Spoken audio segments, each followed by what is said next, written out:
My name is Sue Magner. I'm the North Reading Veterans Director, and I want to welcome everybody here for my 10th annual dinner social.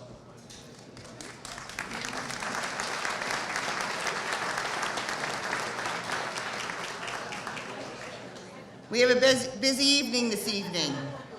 So right off the bat, I'd like to just kind of acknowledge, first of all, that our junior ROTC Marine Corps cadets are running a 15th annual turkey raffle. It looks like the prizes are pretty darn good. It's $5 a chance. It's $1,000 for the top prize, and the fifth prize is $100. So it's $1,000, $500, $250, $150, and $100. So the kids will be around. They're all obviously in uniform, so it's not too hard to find them. Raise your hands, guys.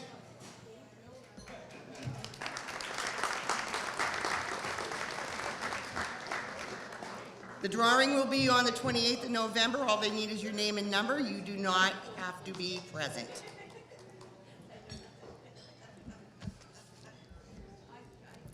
And for me, I think I'm speaking for everyone here, on behalf of everyone here.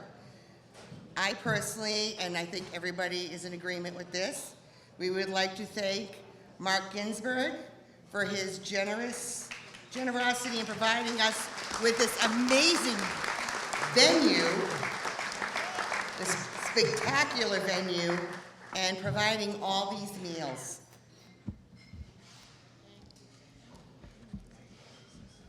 I would also like to thank Melissa Sponholz, Director of Sales and Events, for working diligently with me, arranging and coordinating the evening's events. I want to thank Jamie Ferguson. She's the manager of sales and events here. And the Tewksbury Country Club staff, our amazing bartenders.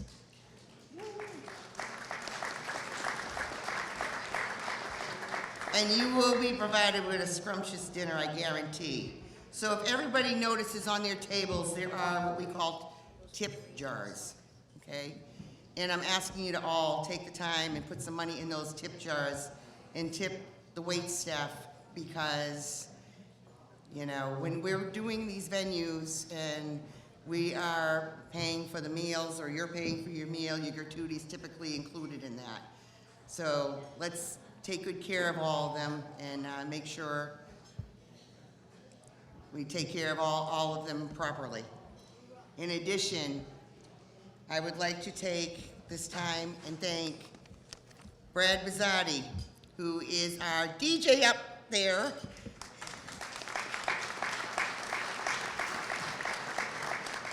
Providing you with this amazing music. I would like to thank Captain Castanetti, could not be here this evening. So I still want to thank him for his service and thank him for always being here for the Missing Man Table ceremony, which is unforgettable. With that being said, Sergeant Major Ken Oswald and the Marine Corps Junior ROTC cadets will be providing us with that piece of, I don't want to call it entertainment, but this piece of sombering presentation that you, if none of you have seen it before live, you're going to be in for a real treat.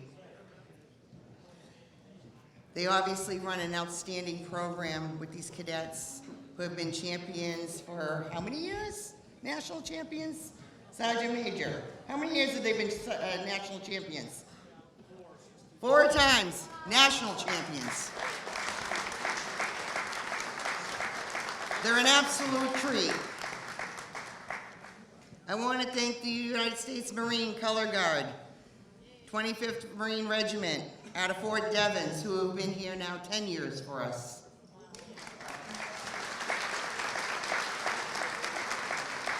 Our singer Karen Mullen, who will be singing the national anthem for us.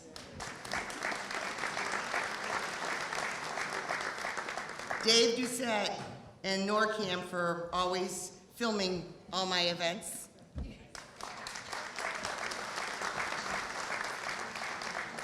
And I would like to thank Larry Reddy, Maureen Stevens, Diane Kroll, Amy Conti, Joni Schaefer, Andrea Swenson, Jenny Bagnori, Nora Zuega, and Kathy Walsh, and also Irene Yule for helping out, setting up this place and manning tables out in the front.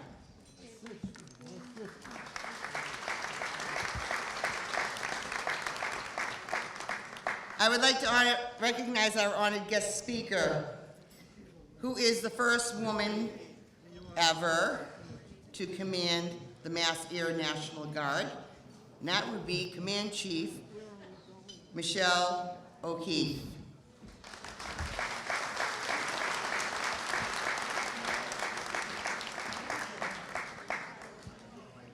In the interim, I'm expecting Brigadier General Mark Merlino, as well as Senator Bruce Tarr and Representative Brad Jones of North Reading.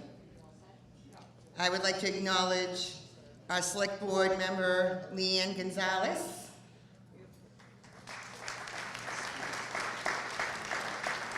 And my town administrator, Michael Gilberto.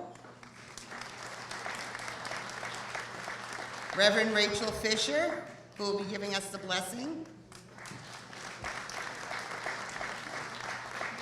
And Jeff Ewell, who's the North Reading Republican Town Committee member.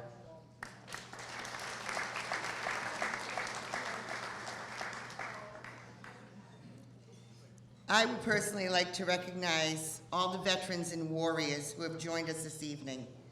To all of you who have served this great nation, it is an honor, an absolute honor, to be present here with you for this annual dinner. We thank you so much for your service and sacrifice. Could I have all our veterans, if you have the ability, to please stand. If you can't, raise your hand, but please stand and get recognized.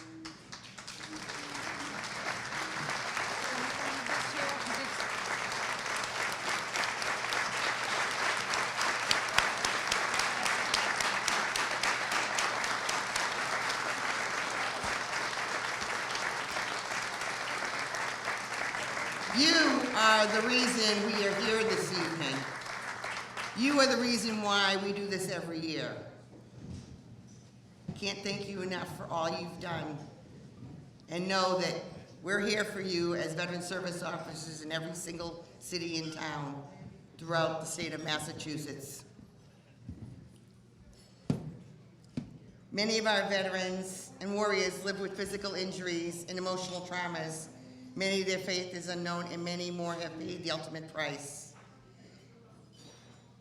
It is time, high time, that we start acknowledging and bringing this to light, not only to the venues that we do, but it has to be done from when they're small, at museums, when we do things like bringing the wall that heals in.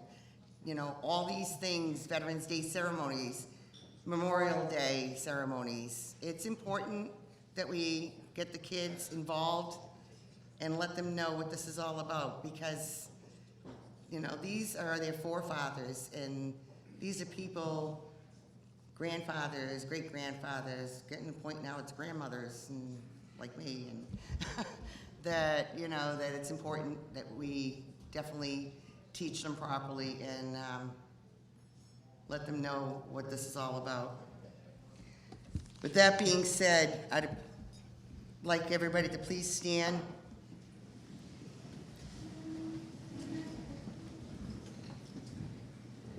As we recognize the colors, and if we can all stand in with a Pledge of Allegiance. I pledge allegiance to the flag of the United States of America and to the republic for which it stands, one nation, under God, indivisible, with liberty and justice for all. Please remain standing.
If you can all remain standing while 25th Regiment retires our colors.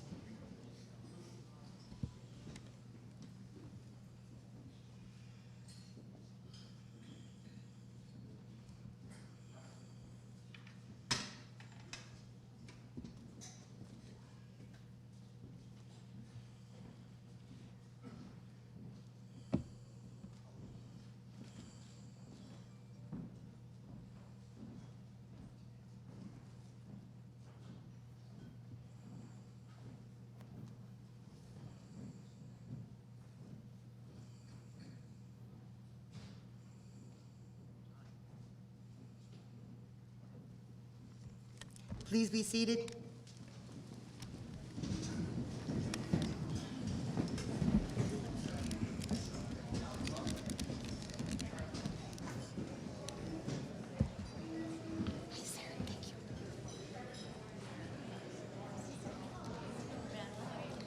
Okay, I would like to call up Sergeant Major Oswald.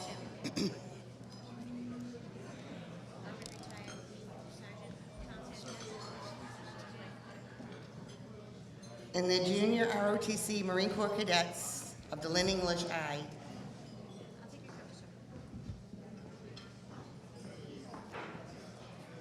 To perform the Missing Man Table ceremony.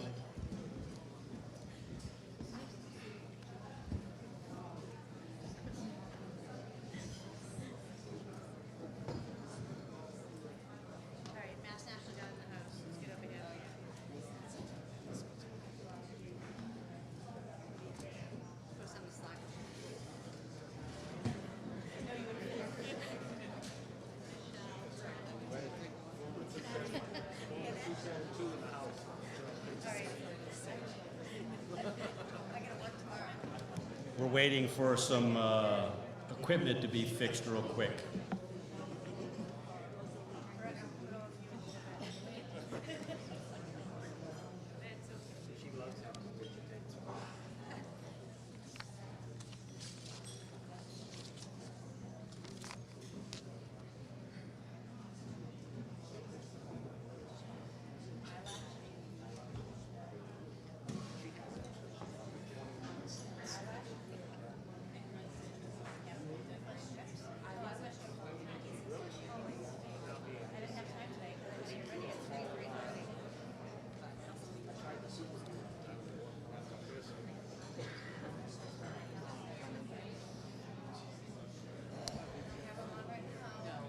POW MIA Recognition Day is usually observed on the third Friday in September. Normally we do this ceremony at North Reading, and this year Sue asked us to do it on Veterans Day, and we were honored to do it. There's a lot of meeting that goes through it. I will be very, very brief, but I will be very, very articulate and explain everything that is in front of you. Ladies and gentlemen, please direct your attention to the center of our gathering. Forward, forward.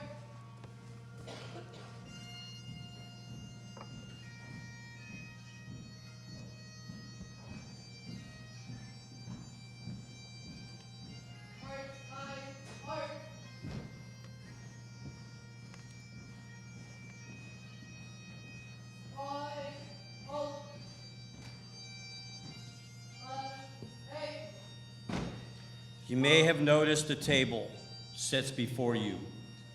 It is filled with symbolism. I will explain. The table is set for our prisoners of war and those missing in action from all wars. They are not with us today. Their chairs are empty, but saved for their hope return. Let us remember their absence. Let us remember the United States Army, honored by Cadet Generazzo. Let us remember the United States Marine Corps, honored by Cadet Perez. Let us remember the United States Navy, honored by Cadet Furman. Let us remember the United States Air Force, honored by Cadet Beauchamp. Let us remember the United States Coast Guard, honored by Cadet Huggins. Let us remember the men and women, prisoners of war from all branches of service that are too often forgotten. Let us remember. The tablecloth is white, symbolizing the purity of their intent to respond to their country's call to arms, so that their children could remain free. Remember. The lone candle symbolizes the frailty of the prisoner alone, trying to stand up against his oppressors. Remember.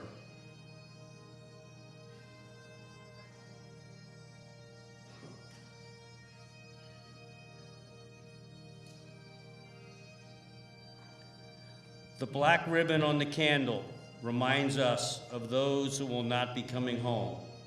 Remember. The single rose reminds us of the loved ones and the families of our comrades in arms who keep the faith and await their return. Remember. A slice of lemon is on the bread plate to remind us of their bitter fate. If we do not bring them home, remember.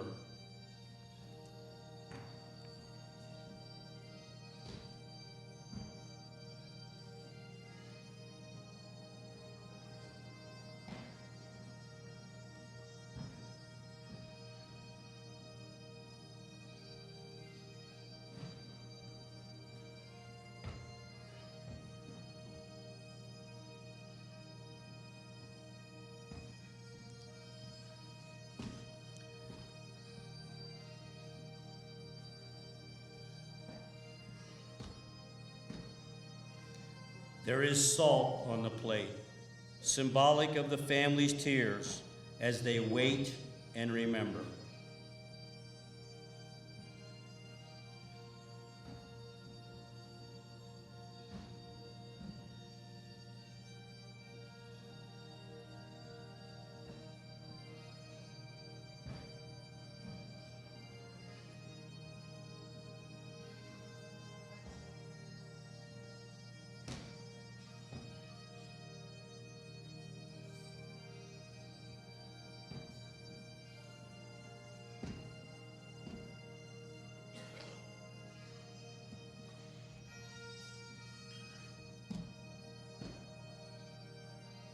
The glasses are inverted. They cannot toast with us tonight, maybe tomorrow, if we remember. The red, white, and blue ribbon is tied to the flower vase by a yellow ribbon that was worn by thousands who awaited their return. Remember. The faded picture on the table is a reminder that they are missed very much and are remembered by their families. Remember. As you look upon this empty table, do not remember ghosts from the past. Remember our comrades. Remember those whom we depend on in battle. They depend on us to bring them home. Remember our friends. They are the ones we love and love life and freedom as we do. They will remember what we do. Please honor and remember them.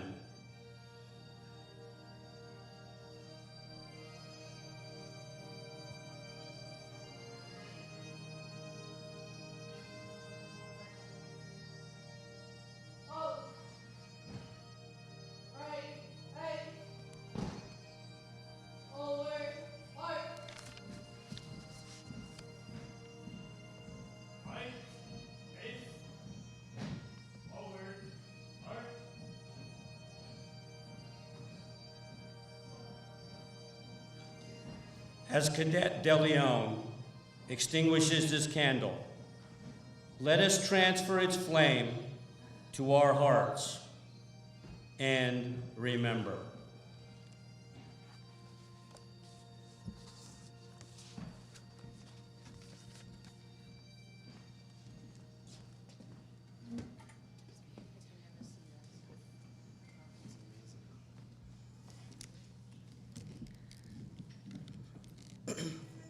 Kind of sets you back a little bit, doesn't it?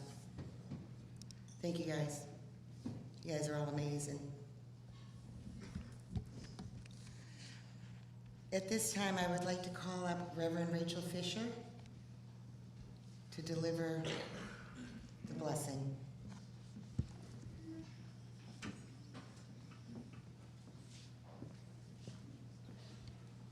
Let us pray. Lord God, our hearts are full. Thank you for this time and this space, this remembrance and acknowledgement of the very best characteristics that you have given to us.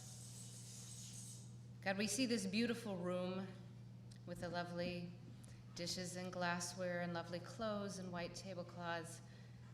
And we know that it stands in sharp contrast to the realities of the service of our veterans, especially those who've seen combat. God, we ask that you would use this time to refresh our veterans and their families, to thank them, to help them to feel appreciated, that our conversations would be full of stories and gratitude, and that you would send us away from this place so proud of this nation to which you have given so many blessings. God bless the food, bless the hands who have prepared it, bless all those who have put together this event. I pray in Jesus' name, amen. Brigadier General Mark Merlino began his military career in 1988. Brigadier General Merlino is the Assistant Adjutant General, Army National Guard. He serves as the Adjutant General's Principal Advisor on Army issues.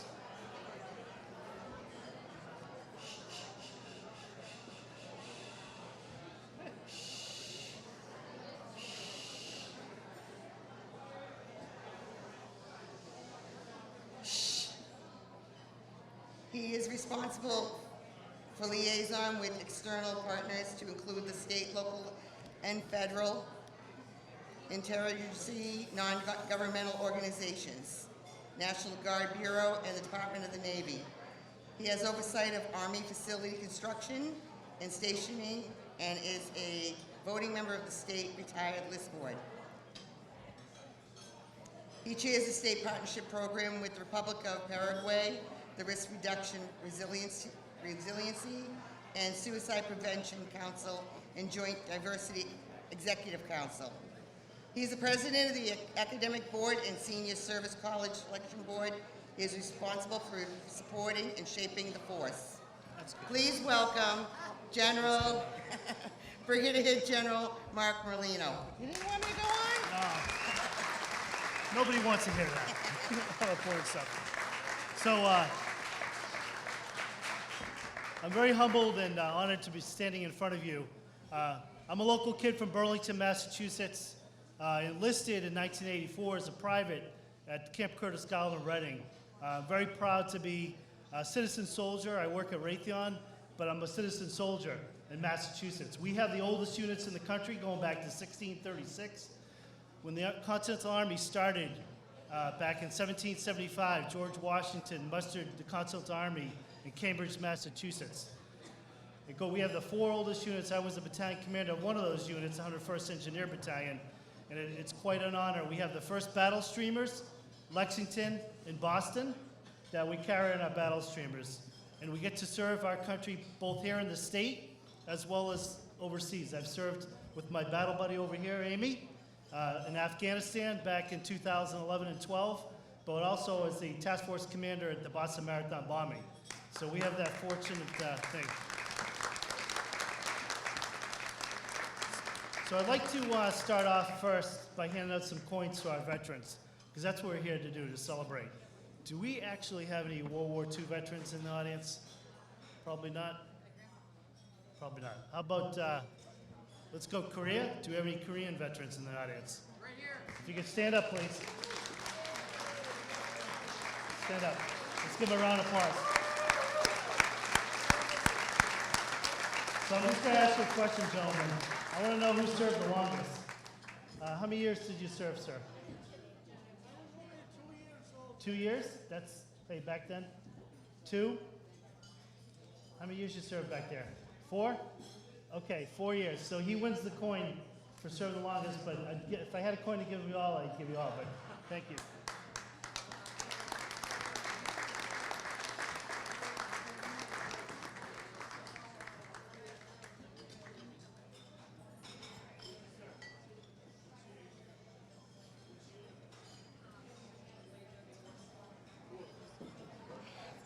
Okay, I'm not done yet. I'm done. More coins.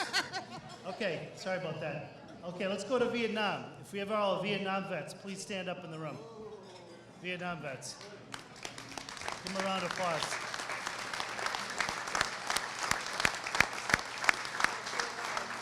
Okay, do we have anyone who served over 10 years? Just raise your hand. How about 5 years? How about? Whoop, sorry.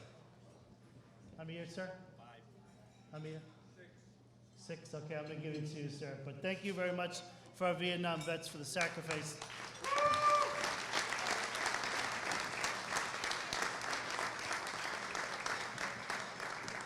So that's the generation that actually molded my generation. It was during Vietnam, they had to go to war as draftees. These are the gentlemen who actually went overseas, who didn't avoid the draft, to actually serve our country, defend our freedoms. And when they came back, they taught me what right looked like and how to protect our soldiers, and I learned a lot of lessons. My platoon sergeant was a Marine from Vietnam, and he was an engineer who jumped in there from a helicopter, and he told me all the lessons about what to do to be an engineer, how to protect yourself, and the most important thing. So thank you to that Vietnam generation. Another round of applause. And one last thing about our Vietnam vets, welcome home. Because they never came, they never got the welcome home that we did when we came back from Iraq and Afghanistan. You know, when I had to put the uniform on when I started my career, I couldn't wear it when I went to UMass Amherst, just because people didn't have a lot of faith in the military. But it was you who actually made that sacrifice, so thank you once again.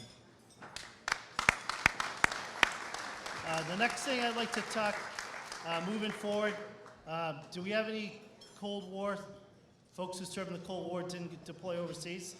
If you could stand up, please. But thank you for your service, because, all right, perfect person to get a coin to, so thank you. This was most of my career for 20 years. I actually didn't get to go overseas until 9/11 hit and we started preparing to go overseas. So, but there was a lot of citizen soldiers who sacrificed their lives and their families for everything. And the last one set of coins, anyone who went to Iraq and Afghanistan, please stand up. A global war on terrorism, round of applause for them. And so how many years did you serve, gentlemen? How many years did you serve in uniform? How many years you got in right now? 12? You? 6? How about you, Amy? 18. Okay, I'm going to give this coin to Amy, my battle buddy, who served, we shot weapons together.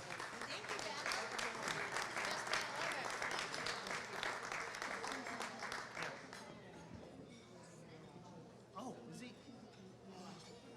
We do have a World War II veteran, and so actually I'll come over to him over here in this table.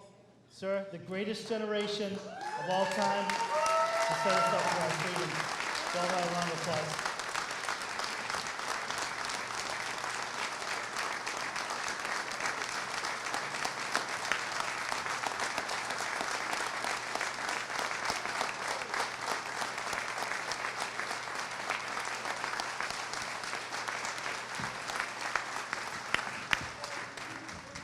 So I just want to end it up by reading a quote, a little poem that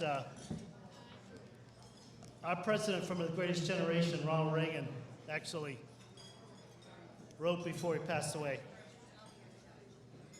This is from Ronald Reagan. We celebrate Veterans Day on the anniversary of the Armistice Day that ended World War I. The armistice that began on the 11th hour of the 11th day of the 11th month. The timing of this holiday is quite deliberate in terms of historical fact, but somehow it always seems quite fitting to me that this day comes deep in autumn when the colors are muted, when the days seem to invite contemplation. It is in a way an odd thing to honor those who died in defense of our country, in defense of us in wars far away. Imagination plays tricks as we see these soldiers in our minds as old and wise. Most of them were boys and girls when they died, and they gave up two lives, the one they were living and the one they would have lived. When they died, they gave up their chance to be husbands, wives, fathers, mothers, grandfathers, and grandmothers. They gave up their chance to be revered old men and women. They gave up everything for our country, for us. And all we can do is remember. I will not fail thee nor forsake thee. The memory of those who gave the last full measure of devotion made our efforts to achieve lasting peace gain strength. Let us make a vow to our dead. Let us show them by our actions that we understand what they died for, strengthened by their courage, heartened by their value, and born of their memory. Let us continue to stand for the ideals for which they lived and died. Ronald Reagan. Thank you very much.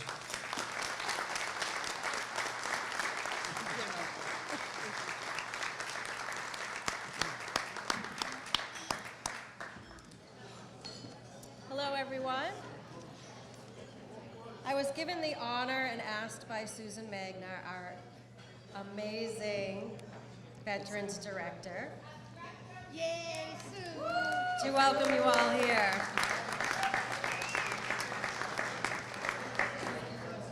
A lot of you probably know this, but some of you may not, that she was recently awarded with the Veterans Services Officer of the Year in Massachusetts.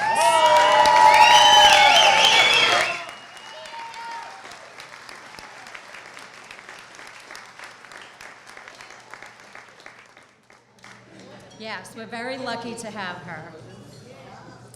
So on behalf of the North Reading Select Board, I would like to welcome you all to this beautiful venue where we are spending an evening honoring and giving thanks to our hero veterans.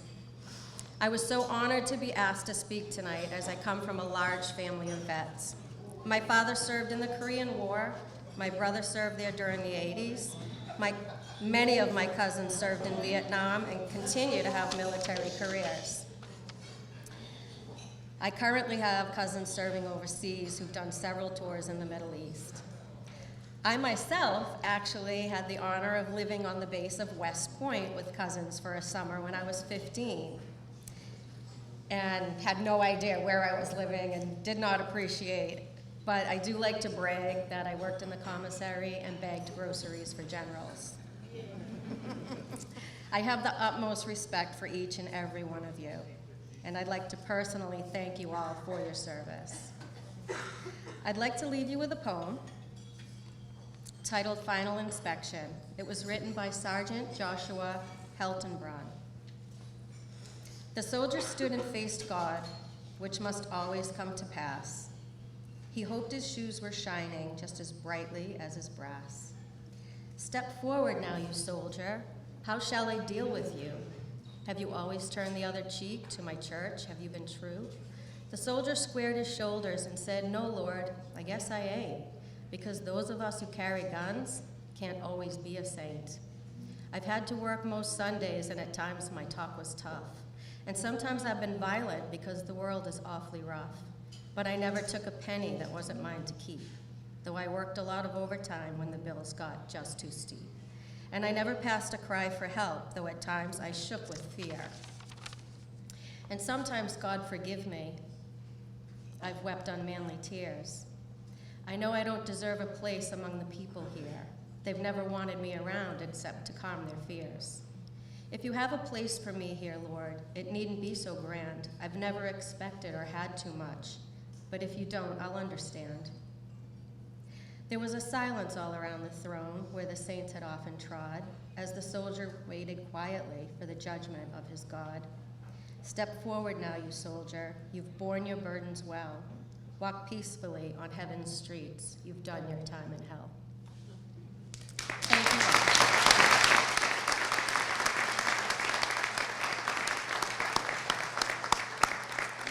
Thank you, Leanne. At this time, I'd like to call up Representative Brad Jones.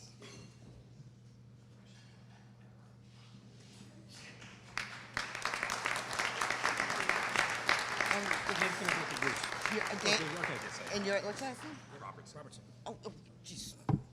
Sorry, never got a chance to meet this gentleman. And State Representative Dave Robertson.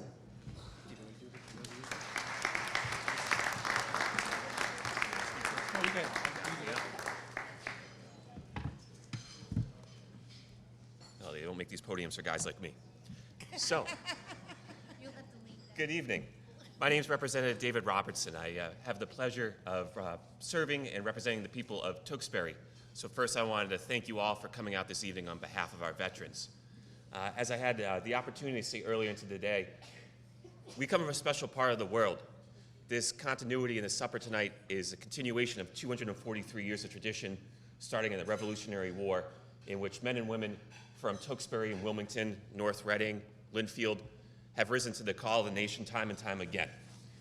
And as they have returned back to their communities and their homes, we have welcomed them with open arms and everlasting thanks. There's one person here tonight that I've had the pleasure of knowing for many, many years. And if there's one flaw this gentleman has, is perhaps that at times he himself is too humble. The son of a veteran, Mr. Mark Ginsburg, who I see standing in the back, has stood quietly in the shadows, contributing not just to youth and school organizations within Tewksbury, but with a special attention and love for those who support veterans. So this is his beautiful country club, one of many fantastic developments he has given to the town of Tewksbury. And this event is something that he has without question always said yes to. Whatever the problem or the hurdle in the way of making it happen, he just waves his hand and takes care of it. So if we could have a round of applause for Mr. Ginsburg for this, hosting us this evening.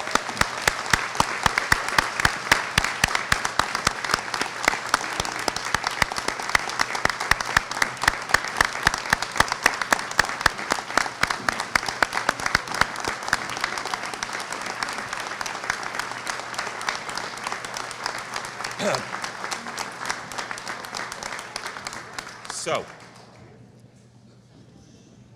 Representative Jones and I, out of our appreciation, brought him a citation from the House of Representatives here. It says, "Be it hereby known to all, the House of Representatives would offer its sincerest congratulations to Mr. Mark Ginsburg in recognition of your dedication and service to the veterans, to communities of Tewksbury and North Reading, and the Commonwealth and country at large. Your selfless service to those who have served has not gone unnoticed and is not appreciated only by our towns, but their veterans, families, and friends." It's signed by Representative Brad Jones, myself, Representative David Robertson, and presented this 11th day in honor for all that you have done for us. Mark.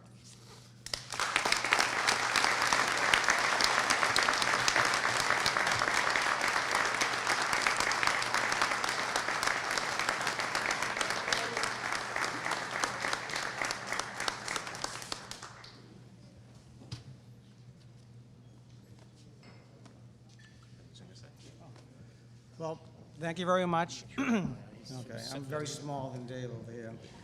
But, thank you. This wasn't necessary or expected. We enjoy doing these type of things for all the veterans.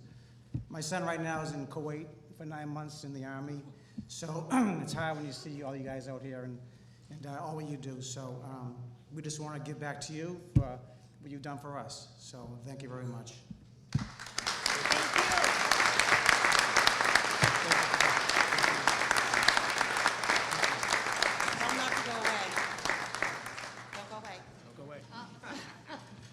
There's more.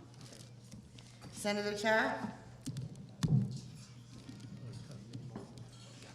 Oh, I always do that, don't I?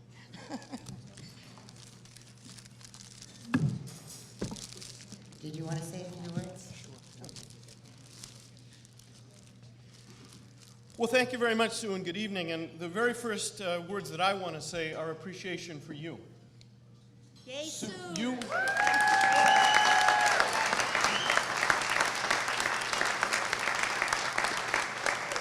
you know, one of the unique things about the Commonwealth of Massachusetts is not only do we work very hard to ensure that our veterans are supported with the type of legislation and programmatic offerings that every veteran in this entire nation deserves, but in Massachusetts we guarantee. And so I'm very proud to be part of a legislative delegation with Representative Robertson and Representative Jones, where year after year after year, we pass pieces of legislation like the Valor Act and the Brave Act, and we continue to look for needs that need to be met so that we can respond in an effective way. And all of that legislating is important.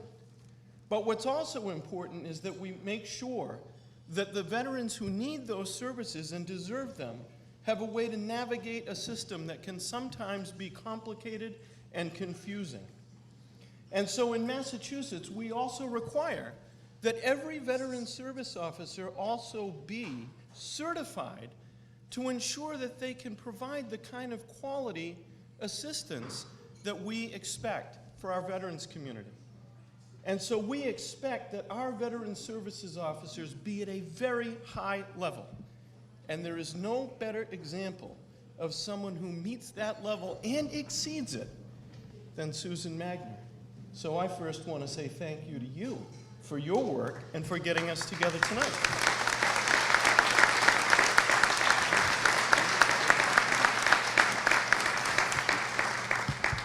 Now, Mark, we have, many of us, I know there are some that are here for the first time, but many of us have been here for many, many occasions to this incredible facility that shows the personal touch that you have given. It is warm, it is welcoming. It is a place that we want to be and have enjoyed so many special occasions here at the Tewksbury Country Club.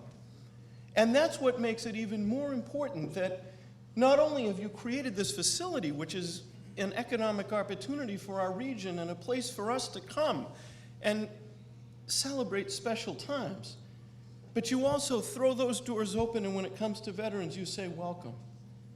You say welcome when they might need food. You say welcome when we might need a place to gather. You say welcome when it might not be a collective request, when we have everybody here that I think is from not only North Reading, I think we have 2/3 of the population of Tewksbury here as well. But whatever it is, you say, I will do it. I will be there. And shining example you are. On a day when we all think about the importance of the men and women who serve our country and the sacrifices that they make, the time away from family, the scars of battle, both physical and emotional, the interruptions in their lives so that they can defend the ideals that make this the greatest nation on the face of this earth. On a day like this, we all need to think about what it is that we can do to be part of that support network that our veterans need and deserve. And clearly, as legislators, we take our charge from you very seriously to be able to enact laws that will support our veterans. But what today also reminds us, and Mark, what you remind us of, is that there is a place for each and every one of us to be part of that support network. Whether it is a handshake and a robust thank you, or an embrace, or bringing someone a meal, or knocking on a door of a veteran that may be alone and just needs to know that somebody else out there is thinking about them. There is a role for all of us. And that's why it's an honor to be here with my legislative colleagues and with Susan, Mark, to be able to say thank you for being that example of what we should all be about, and say thank you for what you have done in so many ways, and for being an inspiration and being a shining beacon in a society that sometimes is chaotic, and sometimes is divisive, and sometimes is confused. There is no confusion about what we should do and what is morally right when we are led by your example. So, Mark, congratulations, and thank you for everything you mean to all of us, and most importantly today, the men and women that have served and continue to serve our country.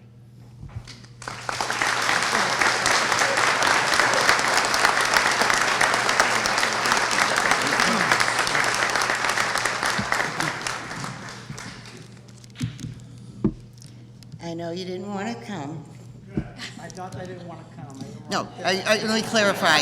I know you didn't want to be in the spotlight. You prefer to be in the background, making sure the food's coming out properly.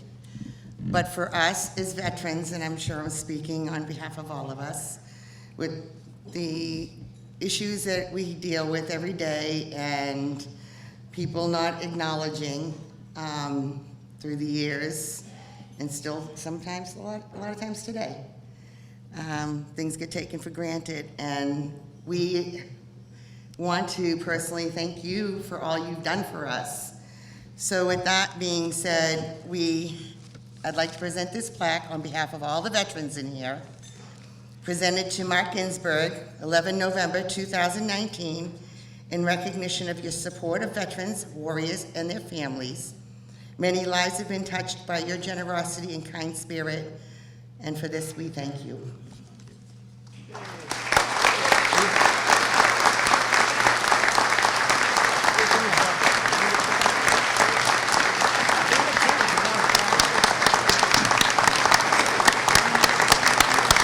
Thank you so much for everything. Thank you to you, Sue, because if it wasn't for you, this wouldn't be happening today. So thank you, and I want to thank my staff also up there, because without They're them, amazing. you wouldn't have the food on the table right now. So, Absolutely. thank you all very much. Thank you. And as a reminder, don't forget those tip jars for the staff on the tables.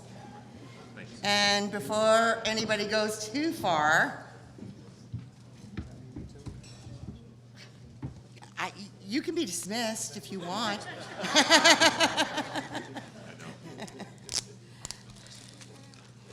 So, I know many of you know that I had a vision, and I brought the Wall That Heals to the town of North Reading, and I want to say it's probably one of the best things the town's seen. I don't think I'm off on that one, but it was a lot of work, and it took a lot of fundraising, and I needed the assistance of our state rep and our senator, who have been there for us for so much in general for helping all the veterans. So Representative Bradley H. Jones Jr. on 11 November 2019, in recognition of your support of veterans, warriors, and their families throughout the 20th Middlesex District, your dedication and drive to assist veterans is greatly appreciated. With grateful hearts, we thank you.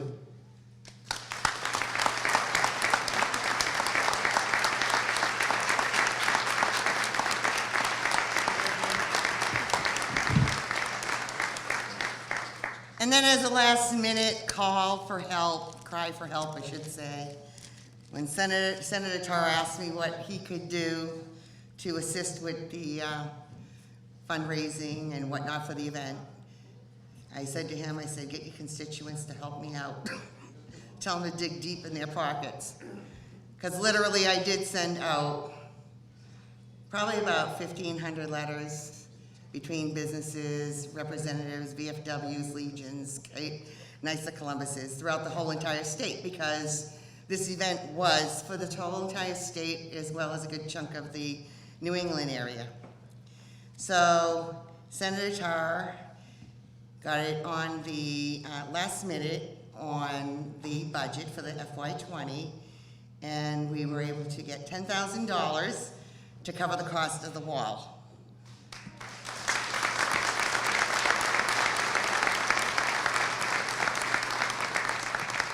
So, Senator Bruce Tarr, 11 November 2019, in recognition of your support of veterans, warriors, and their families throughout the Commonwealth, your dedication and assistance to veterans has changed many lives.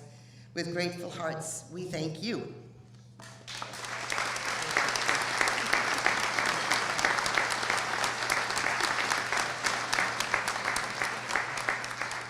These guys are all great. Yeah. And I know you got some tough shoes to fill, but I know you're gonna do it. You had a great mentor. All right, I got one more.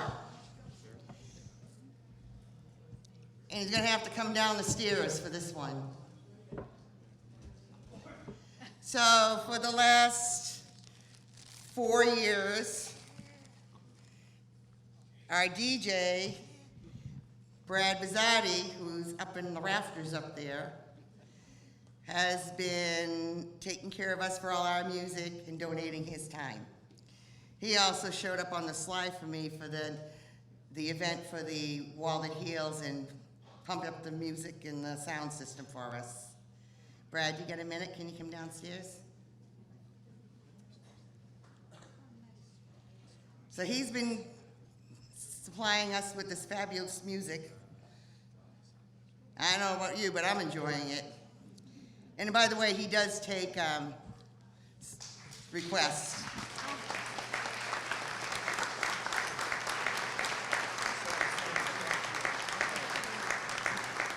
So Brad, DJ Brad, as he's affectionately known as, presented to DJ Brad Bizzardi, 11 November 2019. Don't you love that piece? I do. Uh-huh. Thank Had to do a musical piece on there. It looks really cool. In recognition of your generous donation of entertainment each year, providing music at veterans events, we thank you for your continued support. Thank you so much.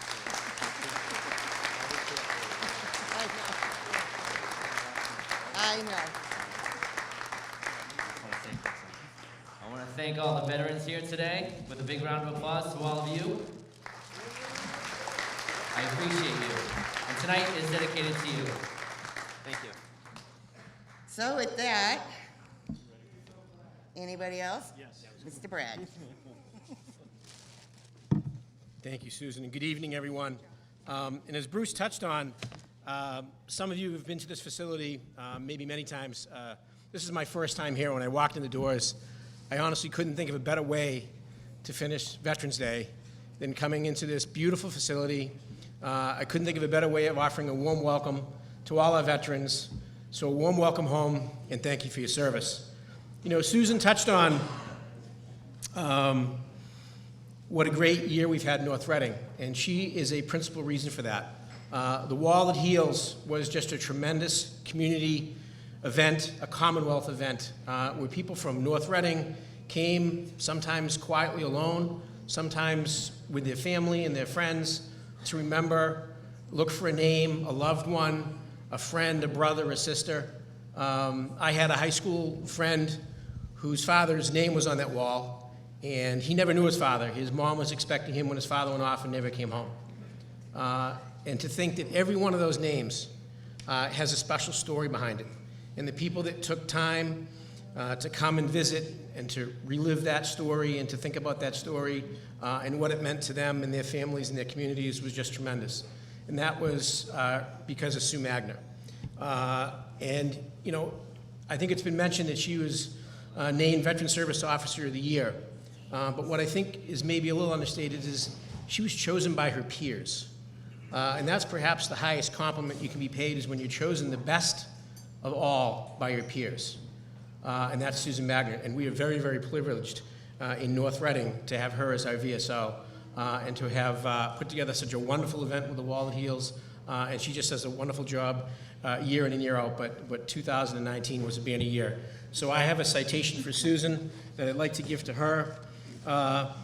Be it hereby known to all that the Massachusetts House of Representatives offers serious congratulations to Susan Magner in recognition of being named the Massachusetts Veteran Services Officer of the Year, and the entire membership extends its very best wishes and expresses the hope for future good fortune and continued success in all endeavors, given this 11th day of November 2019. Congratulations, Susan.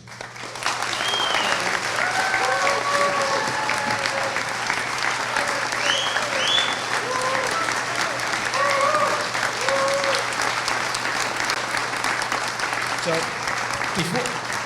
before I give the microphone back to Susan, I wanted to express my profound gratitude at receiving this award tonight from Susan and the veterans. I'm a little regretful that my dad, who's a Korean War vet, isn't here tonight. He's 89 and doesn't get out as often as he would, but I know he'd be very, very proud for me to receive this award. Over the years, it's been touched on that we try to do our best in Massachusetts to recognize the veterans and make sure that we have the benefits and supports in place for those veterans that return home, sometimes needing a helping hand, whether it's a job or a meal or health care or education. And we've done a wonderful job in Massachusetts, but we're always striving to do more. Just this past week, we passed a bill to recognize Deborah Sampson. And most of you may not know who Deborah Sampson is, but she is a woman who chose to hide her identity so she could serve in the Continental Army in the Revolutionary War, and she was from Massachusetts. That is how rich in history Massachusetts is about serving our nation. One of the other things that I'm very, very proud of is the work we've done on POW and MIA. I'm very proud that I had the first flag outside my office and the chair outside my office. And some of the stories, just this past week, we had a gentleman by the name of Joseph Finneran. His remains were returned to Massachusetts 76 years after he died in World War II. And the Vaz family in Reading, and I was just with Arthur earlier today, and his uncle Christopher, his family thought he died in the Korean War at the Battle of the Chosin Reservoir. And through DNA testing, they sent remains back in a box of remains of 3 military personnel, and by DNA testing, they were able to find his uncle's remains and return him to Reading, and then he was buried in the family, with his family in Everett. And some of just to find out that not only did he not die at the battle, that he was actually a POW and was beaten and died of his wounds in the Korean War. But to give that level of closure and to recognize that while we celebrate your service and your sacrifice, and we are thrilled that you are welcome back home in your community and with us each and every day, that there are many of your brothers and sisters and comrades that didn't come home. And that we as a nation are not only grateful for the service, but that we work each and every day to identify and repatriate those young men and women with their families, in their communities, in their commonwealth, in their country. So thank you very much for your service. Always remember and never forget. Thank you.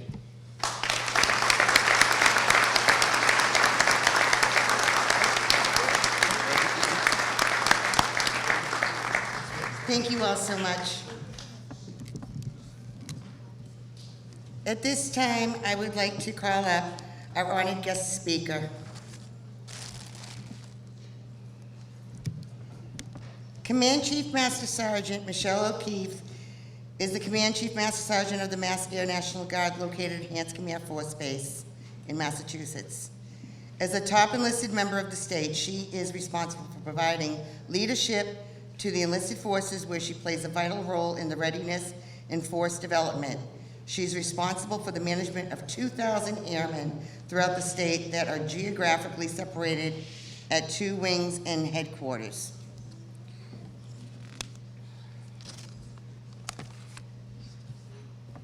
She lives in North Reading with her husband Paul and their twin children Daniel and Emma Kiley. Chief O'Keefe's father, Michael Curran, is a Vietnam veteran who served with the 119th Assault Helicopter Company. Ladies and gentlemen, I give you the first woman ever to man the state's Air National Guard, Command Chief, Master Sergeant Michelle O'Keefe.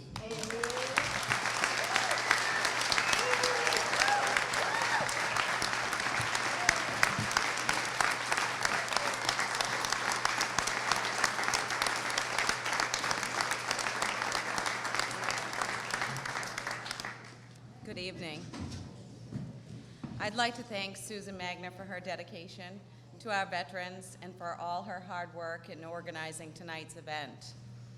It means a lot to every veteran in this room to come together as a community and to come together as a family to honor and support each other. I'd like to also congratulate Susan on being named Massachusetts Veteran Service Officer of the Year.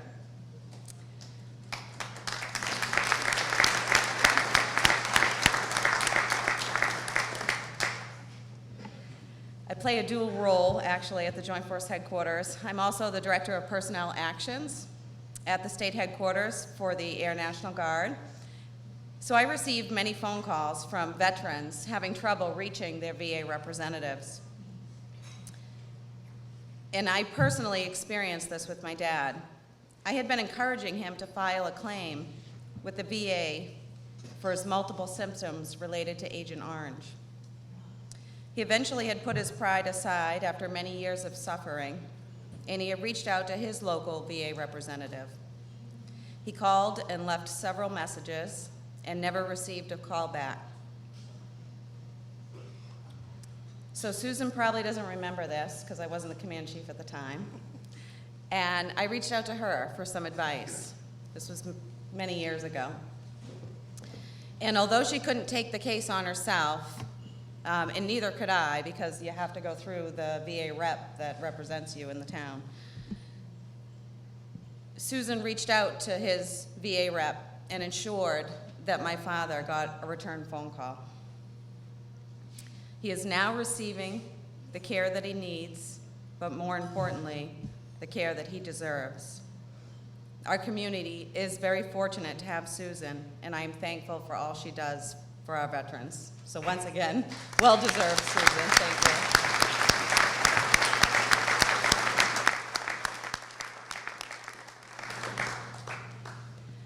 When I reflect on why we are all gathered here tonight, I immediately think about community and family. Fewer than 10% of Americans can claim the title veteran, and less than 1% of our population is currently serving and defending our freedoms. Veterans have given us freedom and security, but the support of each veteran extends far beyond those percentages. None of this would be possible without the support of our neighbors, parents, siblings, children, and friends. For many of us, protecting our nation's way of life was important enough to endure long separations from our families, miss the births of children, freeze in sub-zero temperatures, bake in the deserts, lose limbs, and far too often lose lives. It's important for our veterans to come together and to honor each other, to share stories and memories from their time served. But oftentimes, we find ourselves telling stories and feel that no one really understands unless they've been through it themselves. You know, I remember coming home from my time served in the desert, and we landed in Florida and stayed overnight until we could fly back to Boston the next day. And I couldn't believe the colors, the trees, the grass, the buildings, the people, the clothes they were wearing.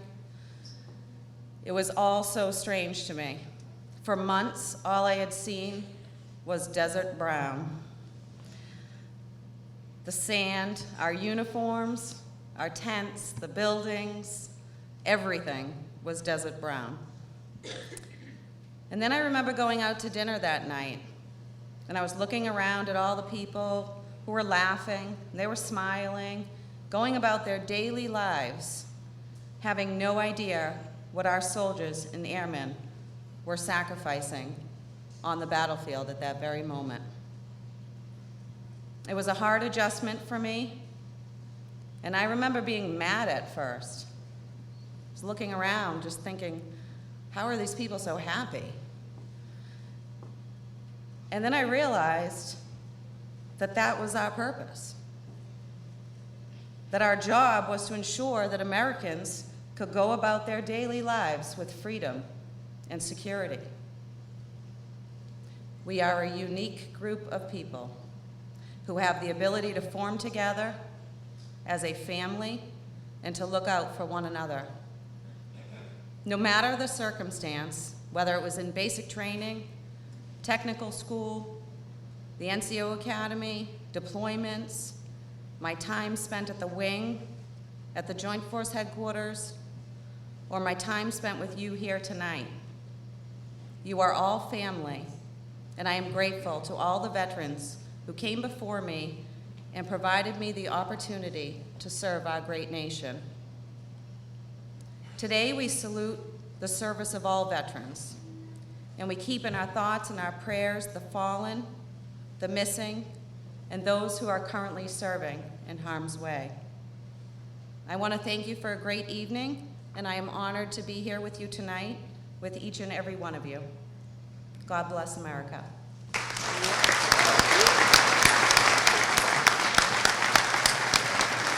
You're amazing.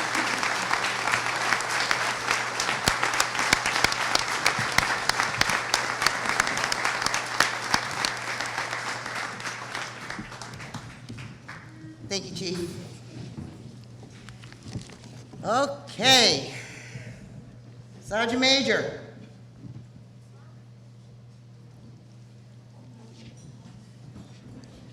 Once again, I would like to present to you the Lynn English Junior ROTC Marine Corps Cadets. Would you like the mic, sir? Please, Oh, you want it tonight? please. Wow.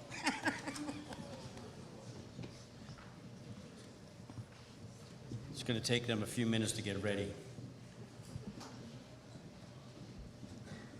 The boys and girls that are going to be in front of you range from the ages of 14 to 19. They start off as ninth graders. There's exactly 69 individuals who are on the Lynn English High School drill team. They practice in the morning at 6:15 until 7:30 Friday, after school on Mondays and Wednesdays, and then again on Saturday from 6:30 or 7:30 till 11:30. Besides doing all the practicing and all the schoolwork, they have to maintain a passing grade in every class. They have been very fortunate to go to Dallas, Texas, Mexico, New York. Yes, there is a place called Mexico, New York. Daytona Beach, Florida, Washington, D.C. In a few minutes, you're going to see the boys perform, and then after the boys are done, the girls will perform. Gentlemen, remember the sensor so we don't set off the fire alarms. So, Cadet Executive Officer, your show, begin. Squad, attend, hut.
Another huge round of applause for the Lynn English Junior ROTC cadets. You guys are outstanding.